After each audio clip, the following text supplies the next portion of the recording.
بسم الله الرحمن الرحيم إن الذين كفروا سواء عليهم أأنذرتهم أم لم تنذرهم لا يؤمنون ختم الله على قلوبهم وعلى سمعهم وعلى أبصارهم غشاوة ولهم عذاب عظيم ومن الناس من يقول آمنا بالله وباليوم الآخر وما هم بمؤمنين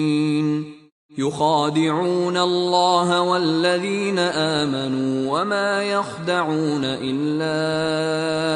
أنفسهم وما يشعرون في قلوبهم مرض فزادهم الله مرضا ولهم عذاب أليم بما كانوا يكذبون